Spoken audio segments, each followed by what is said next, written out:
स्वामी समर्थ श्री गुरुदेव दत्त. आज आपण रामरक्षा यांचं महत्त्व जाणून घेणार आहोत. रामरक्षा जर तुम्ही रोज वाचत असाल तर तुमच्यासारखं भाग्यवान असं कोण नाही. रामरक्षेची कथा कशी सांगितली जाते बघा. आज आपण रामरक्षेची कथा ऐकणार आहोत. रामरक्षेची निर्मिती कशी झाली, रामरक्षा ऐकण्याचे फायदे कोणते, रामरक्षा सिद्ध कशी करावी, या सर्व प्रश्नाची उत्तरं तुम्हाला आजच्या व्हिडिओमध्ये भेटणार आहेत. त्यामुळे व्हिडिओ स्किप न करता शेवटपर्यंत नक्कीच पहा. रामरक्षेची कथा अशी सांगितली जाते की एकदा माता पार्वतीनं शंकराला विचारले, जसे विष्णू सहस्र नामावले आहे तसेच रामाचे एखादे स्रोत नाही का? तेव्हा भगवान शंकरांनी माता पार्वतीला या रामरक्षा स्रोतविषयी सांगितले. पण मुळातच रामरक्षेची निर्मिती कशी झाली याची सुद्धा एक कथा आहे. चला तर कोणती कथा आहे ते आपण आजच्या व्हिडिओमध्ये पाहणार आहोत. त्यामुळे व्हिडिओ स्किप न करता शेवटपर्यंत नक्कीच पहा. ती कथा अशी आहे. आद्यकवी वाल्मिकींनी रामायणाची निर्मिती केली. 100 कोटी श्लोक त्यांनी या रामायणात ठेवले होते. परंतु देव, मानव आणि दानव हे भगवान शंकराकडे ते रामरक्षा प्राप्त करण्यासाठी गेले, कारण सर्वांनाच रामरक्षा हे पाहिजे होते. परंतु आता हे रामरक्षा कोणाला द्यायची? सर्वजण भगवान शंकराकडे गेले. आता ते कोणाला मिळावं यासाठी त्यांच्यामध्ये खूप वाद झाला. दानव, मानव आणि देव यांच्यात वाद झाला. शेवटी शंकराने रामायणाची सर्वांमध्ये समान वाटणी करण्याचे ठरवले. आता 100 ही समसंख्या असल्याने कितीही वाटणी केली तरी एक श्लोक राहिलाच. हा अनुष्टुप छंदातील असल्याने एका श्लोकात 32 अक्षरे होती. त्यांचीही वाटणी केली. शेवटी 2 अक्षरे शंकराकडे राहिली. 10, 10, 20, 30 म्हणजे 2 अक्षरे हे शंकराकडे राहिले. आणि महादेव म्हणाले, ही 2 अक्षरे आता मी माझ्याकडेच ठेवतोय, कारण ह्याची वाटणी होणार नाही. त्यामुळे ती 2 अक्षरं भगवान शंकरांनी स्वतःकडे ठेवली आणि त्यांनी सर्वात जाण्यास सांगितले आणि ते भगवान शंकर ध्यानास बसले. परंतु देव, दानव आणि मानव यांचं मन काही भरेना, कारण महादेवांनी ती अक्षरे स्वतःजवळ ठेवून घेतली. याचाच अर्थ काहीतरी महत्त्वाचं त्या 2 अक्षरांमध्ये असणार आहे. म्हणून सर्वजण त्या 2 अक्षराची वाट पाहू लागले. काही काळाने कंटाळून एकामागे एक सगळे जाऊ लागले. एक ऋषी मात्र शेवटपर्यंत तिथं थांबले. त्यांना अजूनही ते 2 अक्षरे पाहिजे होती, कारण त्या 2 अक्षरात प्रचंड शक्ती होती. त्यांनी बराच वेळ वाट पाहिल्यानंतर त्यांना डुलकी लागली आणि नेमकं त्याच वेळी शंकर ध्यानातून बाहेर आले आणि त्यांनी त्या ऋषीकडे बघितले. त्यांना त्यांचे कौतुक वाटले. मग त्यांनी एक आशीर्वाद म्हणून त्या ऋषीच्या स्वप्नात जाऊन रामरक्षा सांगितली. काही काळाने ऋषींना जाग आली आणि ते स्वप्नात सांगितले आहे त्यावरून त्यांनी सुरेख अशी रामरक्षेची निर्मिती केली. आणि त्या ऋषींचे नाव होते बुधकौशिक ऋषी. यांचे वर्णन रामरक्षेच्या 15व्या श्लोकात केले आहे. तर बघा, स्वप्ने रामरक्षामि नम तथा लिखित वापन प्रबुद्धे बुधकौशिक, शब्द कोटीचे बीज वाचे उच्चारी. शतकोटीचे बीज म्हणजेच राम ही 2 अक्षर आहेत. बघा, ती 2 अक्षरे कुठली होती? भगवान शंकराकडे आपल्याकडे ठेवलेली, तर ती होती राम. बघा, आता ही श्री रामरक्षा स्रोताचे महत्त्व काय बघा. परमपूज्य गुरुदेवांनी मार्गदर्शन करताना सांगितलं आहे की श्री रामरक्षा या शब्दाचा अर्थ हा रक्षण करता आहे. प्रभू रामचंद्रांना मर्यादम पुरुषोत्तम असे म्हणतात. प्रभू रामचंद्राचे चरित्र अवलोकन केल्यास आपल्या लक्षात असं येईल की प्रभू रामचंद्रांनी राजा, पिता, बंधू, पती या सर्व नात्यांची मर्यादा सांभाळून एक फार मोठा आदर्श हा घालून दिला आहे.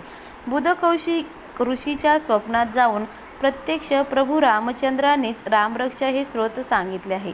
त्यामुळे रामरक्षा स्रोतातील प्रत्येक मंत्र, प्रत्येक उच्चार हा तारक आहे असं सांगितले जाते.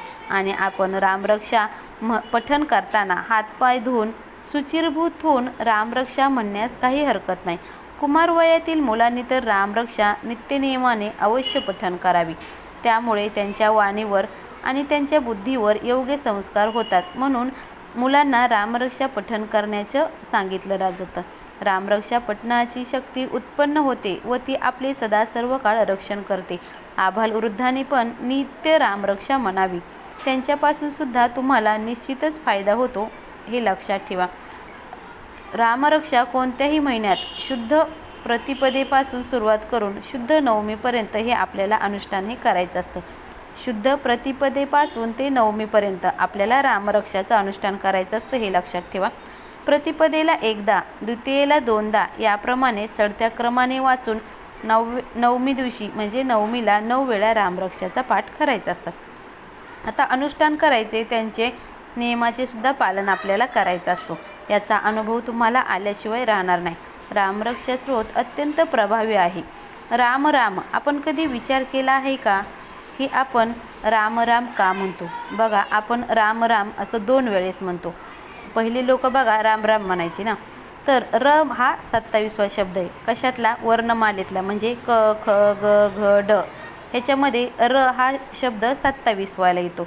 आणि आ र दुसरा शब्द आ आ रा आ म असं म्हणतो ना आपण. म हा 25वा शब्द आ. एकूण 54 अक्षर आहेत.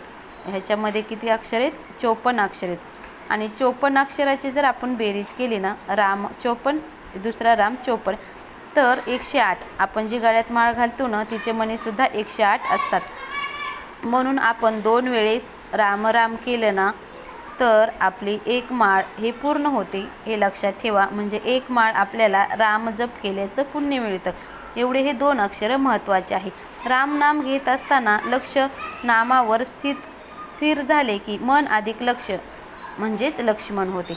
नामस्मरण करताना मन उन्मन होते म्हणजेच हनुमान होते. हनुमान झालेले हे मन भक्तीमध्ये रत झाले की ते भरत होते. असे मन सततच्या नामस्मरणामुळे तृप्त होते. त्यातील विकार नाहीसे होतात. शत्रूचे हे मन सुद्धा ह्या शत्रूचे सुद्धा मन ह्याने हलके होते. मन हनन होणे म्हणजे काय? शत्रुघ्न होणे. अशा नामस्मरणाने मन शांत होते, शीतलता प्राप्त होते. म्हणजेच काय? तर ते सीता होते. बघा, सीता झालेल्या या मनात दुसरा कोणाचा विचार येऊ न शकल्यामुळे ते रामस्वरूप होते. रामरक्षेच्या एका श्लोकाबद्दल कदाचित माहीत असलेली माहिती तुम्हाला बघा सर्वांनाच माहिती. राम राजमणी सदा विजयित, राम रामेश भजे. रामो राजमणी सदा विजयते, राम रामेश. रामे भेते निशाचर चमो, रामाय तस्मे. रामा नास्ति परायण, परतर रामस्य दासस्यः. म्हणजे काय बघा, राम प्रथम, राम द्वितीय, राम तृतीय, राम चतुर्थ, रामात पंचमी, रामस्य षष्ठी, रामेश संबोधन. या श्लोकात रकाराची पुनरावृत्ती अशी आली आहे की बघा, रकाराची पुनरावृत्ती आल्यामुळे आपण तिन्ही सांजेला जर आपल्या घरामध्ये आवर्जून रामरक्षा म्हटली तर आपल्या घरामध्ये जी काही आजारी व्यक्ती असते ना त्याचं आजारपण दूर होतं. त्यामुळे त्यांना रामरक्षा ही ऐकवावी. रामरक्षाच का? असे काय रहस्य या मंत्रात दडले आहे? तुम्ही म्हणाल आता रामरक्षाच का त्यांना ऐकवायची? तर बघा, रामरक्षा आरोग्य रक्षक कवच. श्री रामरक्षा स्तोत्र हे आजही कित्येक घरामध्ये तिन्ही सांजेला आवर्जून म्हटले जाते. आजारी व्यक्ती शस्त्रक्रिया झाल्यानंतर त्या रुग्णाला रामरक्षा ऐकवली जाते. त्यामागं हे रहस्य आहे असं सांगितलं जातं. दुसरं म्हणजे काय? तर शिरो मे राघवा पातो बाल दशरथात्मक, कौशल्येल दुष्यो पातो विश्वमित्रम प्रियस्तुती, ग्राणम पातो मखद रातामुख सौमित्र वत्सलम, जिव्या विद्यानिधी पातो कंठ भरत वंदितम, स्कंदो जीवाविधू पातो भुजे भग्नेस कारुकम, करो सीतापती पातो हृदय जामग्नातम, मध्यम पातो खरद्वंशी नाभी जांबवंतास्त्र. म्हणजे हे जे काही 9 श्लोक आहेत ना, आपण राम पातो रामोखिल वपू हे ते बघा, त्या मराठीचं त्याचा अर्थ काय? असे कवच या श्रोतात आले. कवच म्हणजेच काय? प्रत्येक अवयवाचं रक्षण करण्यासाठी हे मंत्र धारण करणे. म्हणून हे 9 कवच आपल्याला रामरक्षेत सांगितले जातात, हे लक्षात ठेवा. बघा, रामरक्षेमध्ये 9 चरण आहेत, ते आपल्याला वाचायला सांगितले जातात गुरुमाऊलीने. थोडक्यात म्हणजे काय? तर आपले संपूर्ण शरीरच रामनामाने अभिमांत्रित केले जाते. म्हणून ही रामरक्षा आपल्याला म्हटल्यास सांगितले जाते, हे लक्षात ठेवा. या कवचाची फलश्रुती नीट पहा. पातालभूत यव्यम चारिणी छदी चारिणम दृष्टममी शक्ताश रक्षित रामभी. म्हणजेच काय? तर पाताळ, भूमी आणि आकाश या तिन्ही लोकाचा संचार करणारे क्षतचारिण. या क्षतचारिण म्हणजेच खोटे सोंग घेणारे असे राक्षस रामनामाने रक्षिलेल्या लोकांकडे नजर वर उचलून पण पाहू शकत नाहीत, हे लक्षात ठेवा. बघा, विज्ञान काय शिकतं, या शब्द नीट शिकलेला असतो. अमिबासारखे जीव पॅशिओडियम म्हणजे छेदपाद म्हणून ओळखले जातात. थोडक्यात म्हणजे काय, तर इथं राक्षसे शिंग वगैरे केलेले असतात ना, ते सूक्ष्मजीव असतात आणि त्याच्यापासून आपल्याला रक्षण होते.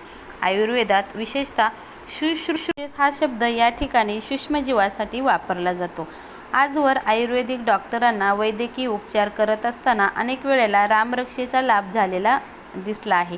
यामागील कारण शोधता ही गोष्ट त्यांच्या लक्षात आली, हे लक्षात ठेवा. आता रामरक्षा सिद्ध कशी करावी, बघा, ठराविक वेळी एकाच ठिकाणी आपल्याला बसायचं आहे, त्यानं रामरक्षा सिद्ध होते.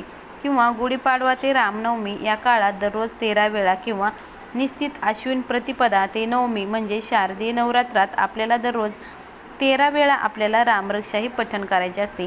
त्यामुळं रामरक्षा सिद्ध होते, हे लक्षात ठेवा.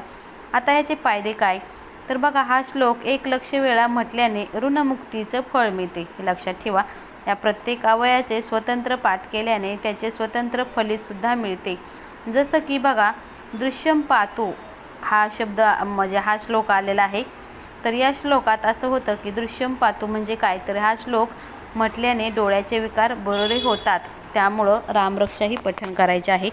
हे 11 श्लोक आहेत ना, ती रामरक्षा आपल्याला पठण केल्याने आपल्या सर्व आजारासाठी अशी ही रामरक्षा आहे. आणि तसेच आपल्या मुलांना संस्कार घडण्यासाठी रोज त्यांच्याकडून ही रामरक्षा पठण करण्यास त्यांना शिकवा. त्याने सुद्धा मुलाची नक्कीच प्रगतीही होणार आहे. श्री स्वामी समर्थ. श्री गुरुदेव दत्त.